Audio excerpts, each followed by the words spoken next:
So in this section, we want to ask, what is success? What does it mean to be successful in your job? Well, the world has a lot of different definitions of what it means to be successful. You know, money, power, fame. Maybe it's whoever has the most toys. You can even say on a day-to-day basis, it's getting a job promotion or maybe moving into a corner office or something like that. And you know, even the church has some of its own kind of subtle definitions of success. Sometimes we might say that if you're a pastor or missionary, that's what success looks like. Well, is this the case? Is that what the Bible says success is? Well, the answer is no. And again, it comes back to this idea we've been talking about in the book, that who you work for is more important than what you do.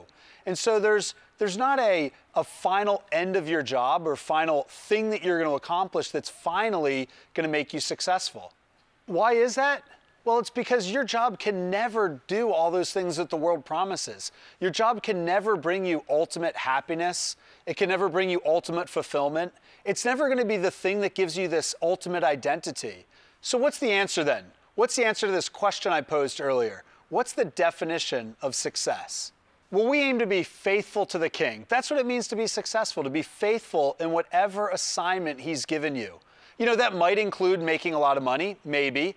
It might include having career advancement, maybe. It might not include any of these things, though. The point is that if your King has called you, if your King has deployed you, if you're faithful and work with sincerity of heart to the King, then you're successful.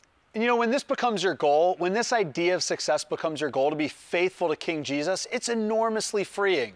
No longer are you looking to have your identity measured by somebody else. No longer are you looking for the rewards that this world could offer.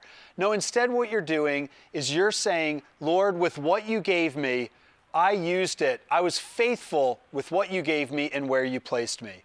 And you know, that's I think tremendously encouraging, whether you're a 5-talent person or a 2-talent person or a 1-talent person. That's not the point. The point is that you take what God's given you, the circumstances in which He's placed you, and you work faithfully unto King Jesus.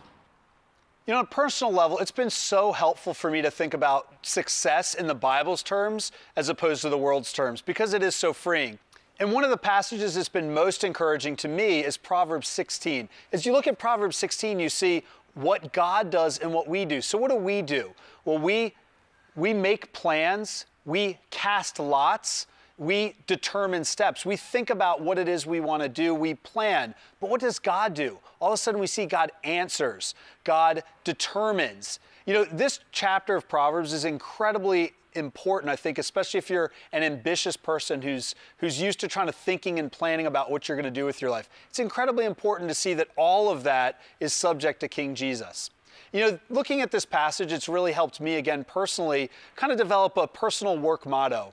As I look at God's fingerprints all over the different things I've done in my life, that work motto is work hard, work smart, but trust God. Of course we want to work hard. We want to give it our all. Of course we want to work smart. We want to do all of our work with excellence, but ultimately we can trust that if we're faithful in those two areas, if we're working hard and we're working smart, we can trust God. We can trust God with the results. We know they're in His hands. So what that means is that if we're working, we can push hard on the plow, but we can do so with an open hand. We don't have to worry about, and we're freed from worrying about all those different things that the world chases after and expects so much out of their work.